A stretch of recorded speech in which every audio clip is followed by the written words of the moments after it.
সিঙ্গাপুরে ওবায়দুল কাদের আটক। একই দিনে দুই নারীর ঝুলন্ত মরদেহ উদ্ধার। নবম পে স্কেল, জুলাই থেকেই কার্যকর হতে পারে নতুন মূল বেতন। সংসদে নজিরবিহীন সময় বৈষম্য ও বিধি লঙ্ঘনের অভিযোগ জামায়াতের। কারাগারে অসুস্থ সাবেক শিক্ষামন্ত্রী দীপুমণি, আনা হলো ঢামেকে।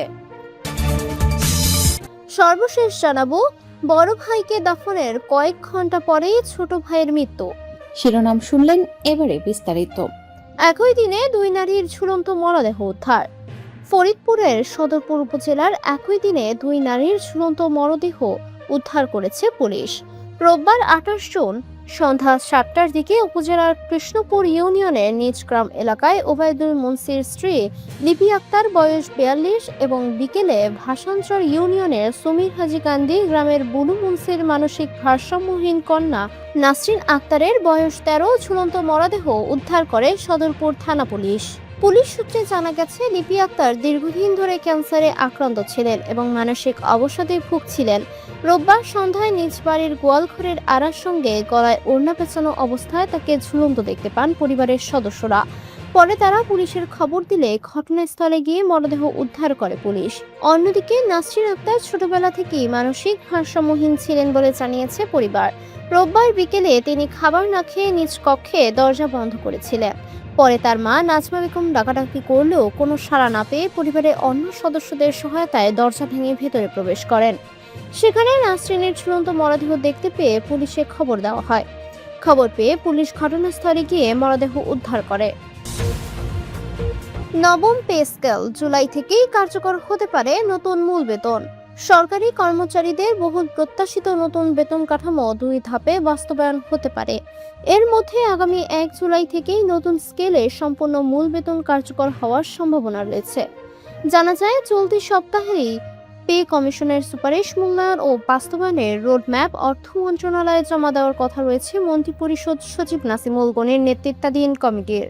অর্থ বিভাগ সূত্রে জানা গেছে, নবম পে স্কেল বাস্তবায়ন কমিটি শুরুতে 3 ধাপে নতুন বেতন কাঠামো কার্যকরের সুপারিশ করেছিল।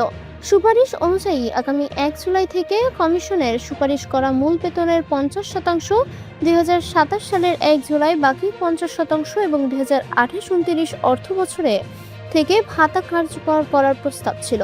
তবে এভাবে পে স্কেল কার্যকর করতে গেলে নানা জটিলতা তৈরি হচ্ছে। অনেক কর্মচারীর ক্ষেত্রে বাস ইনক্রিমেন্টের কারণে বর্তমান মূল বেতন এমন অবস্থায় পৌঁছেছে যে নতুন বেতন কাঠামোর 50% কার্যকর করলেও প্রকৃত বেতন বাড়বে খুব সামান্য, কারো কারো মোট বেতন কমেও যেতে পারে। এ নিয়ে সরকারি কর্মচারীরা আপত্তি জানালে বাস্তবায়ন কমিটি পরিকল্পনা পরিবর্তন করে এখন আগামী 1 জুলাই থেকে নতুন মূল বেতন এবং 2027-28 অর্থ বছরের শুরু থেকে নতুন ভাতা কার্যকরের সুপারিশ করা হচ্ছে। একটি সূত্র বলছে, সরকারের আর্থিক সঙ্গতি থাকলে নতুন বেতন কাঠামো একেবারেই বাস্তবায়ন করত। তবে 3 ধাপের বদলে 2 ধাপে করতে পারলেও ভালো। পাশাপাশি সরকারি কর্মচারীদের রাজস্ব সংগ্রহে মনোযোগ দিতে হবে।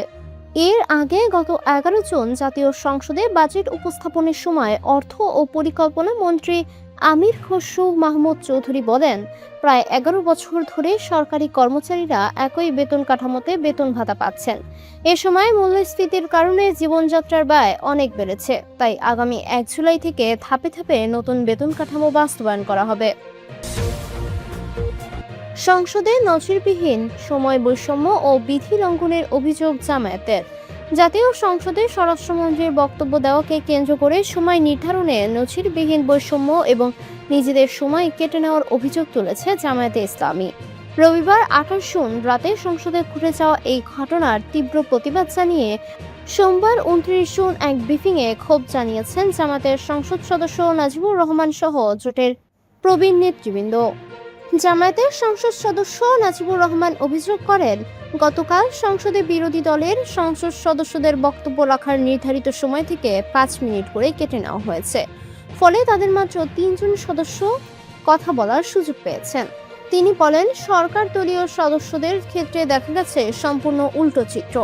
বিশেষ করে স্বরাষ্ট্রমন্ত্রী যখন বক্তব্য দিতে ওঠেন তখন তার নির্ধারিত 40 মিনিট সময়কে বাড়িয়ে প্রায় 1 ঘন্টারও বেশি সময় কথা বলতে দেওয়া হয়েছে।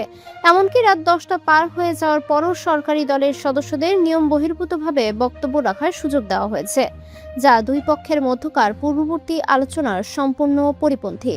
সংসদে বিল উত্থাপনের প্রক্রিয়া নিয়েও তীব্র ক্ষোভ প্রকাশ করেন নাজিবুর রহমান। তিনি দাবি করেন, কার্যপ্রণালী বিধির 77 নম্বর বিধি লঙ্ঘন করে বিলগুলো সংসদে আনা হচ্ছে। নিয়ম অনুযায়ী সংসদ সদস্যের বিলগুলো পড়ার এবং আপত্তি উত্থাপন করার জন্য পর্যাপ্ত সময় ও কাগজপত্র দেওয়ার কথা থাকলেও তা দেওয়া হচ্ছে না। স্পিকারের বিশেষ এখতিয়ারকে নিয়ম বানিয়ে প্রতিদিন নতুন বিল এনে এই নিয়মের ব্যত্যয় ঘটানো হচ্ছে। এছাড়া পয়েন্ট অফ অর্ডারে বিরোধী দলের সিনিয়র সংসদ সদস্য শাহজাহান চৌধুরীকে কথা বলতে না দেওয়ার ঘটনাটিকেও ওয়াকআউট করার অন্যতম বড় কারণ হিসেবে উল্লেখ করেন তিনি। এদিকে জোটের একজন প্রবীণ সংসদ সদস্য গতকালের ঘটনাকে দেশের পার্লামেন্টের ইতিহাসে অত্যন্ত ন্যাক্কারজনক ও উদ্ধতপূর্ণ বলে আখ্যায়িত করেন।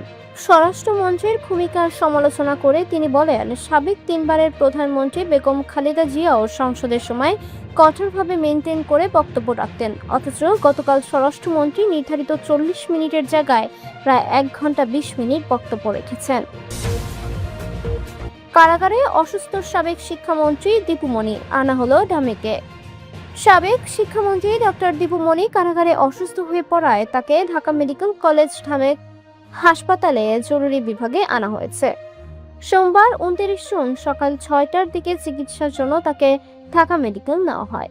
এর আগে রোববার 28 জুন রাত 1:30টার দিকে মুন্সিগঞ্জ জেলা কারাগারে তিনি অসুস্থতা বোধ করলে প্রথমে তাকে মুন্সিগঞ্জ জেনারেল হাসপাতালে নেওয়া হয়। পরে উন্নত চিকিৎসার জন্য তাকে ঢাকায় স্থানান্তর করেন চিকিৎসকরা। মুন্সিগঞ্জ জেনারেল হাসপাতালের সহকারী পরিচালক ডক্টর মোহাম্মদ আরিফুজ্জামান জানান, ডাক্তার দীপু মনি দীর্ঘদিন ধরে কিডনি, থাইরয়েড ও অ্যালার্জিজনিত স্বাস্থ্য সমস্যায় ভুগছেন। তার শারীরিক অবস্থা আশঙ্কাজনক না হলেও চিকিৎসকদের পরামর্শে উন্নত চিকিৎসার জন্য তাকে ঢাকা মেডিকেল কলেজ হাসপাতালে পাঠানো হয়েছে। মুন্সিগঞ্জ জেলা কারাগারের জেল সুপার মোহাম্মদ এনায়েতুল্লাহ জানান, ডাক্তার দীপু মনি আগে থেকেই এসব রোগে আক্রান্ত এবং তার নিয়মিত চেকআপের প্রয়োজন হয়। রোববার রাতে অসুস্থ বোধ করায় তাকে হাসপাতালে পাঠানো হয়েছিল, তবে তার অবস্থা গুরুতর নয়। ঢাকা মেডিকেলের প্রয়োজনীয় চিকিৎসা শেষে তাকে আবারও মুন্সিগঞ্জ কারাগারে ফিরিয়ে আনা হচ্ছে। বড় ভাইকে দাফনের কয়েক ঘন্টা পরেই ছোট ভাইয়ের মৃত্যু। চাঁদপুরের হাজীগঞ্জে এক পরিবারের সকাল শুরু হয় শোকের আবহে। বড় ভাইয়ের জানাজা শেষে তাকে পারিবারিক কবরস্থানে দাফন করা হয়, কিন্তু দাফনের কয়েক ঘন্টা পরেই ছোট ভাইয়ের মৃত্যুতে আবারও শোকের ছায়া নেমে আসে পরিবারে। অল্প সময়ের ব্যবধানে দুই ভাইকে হারিয়ে পরিবারটি চরমভাবে ভেঙে পড়েছে।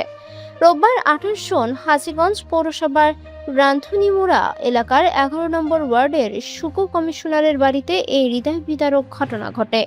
জানা যায়, হাজীগঞ্জ বাজারের মাছ ব্যবসায়ী শাহিন ভোরে মারা যায়। জোহরের নামাজের পর তার জানাজা অনুষ্ঠিত হয়। পরে পারিবারিক কবরস্থানে তাকে দাফন করা হয়। স্বজনেরা তখনও বড় ভাইকে হারানোর শোক সামলে উঠতে পারেনি। এরই মধ্যে রাত 10টা 50 মিনিটে মারা যান তার ছোট ভাই আলমগীর হোসেন। তিনি দীর্ঘদিন ধরে অসুস্থ ছিলেন। চিকিৎসাধীন অবস্থায় ঢাকা থেকে নিজ বাড়িতে ফেরার পথে শেষ নিঃশ্বাস ত্যাগ করেন।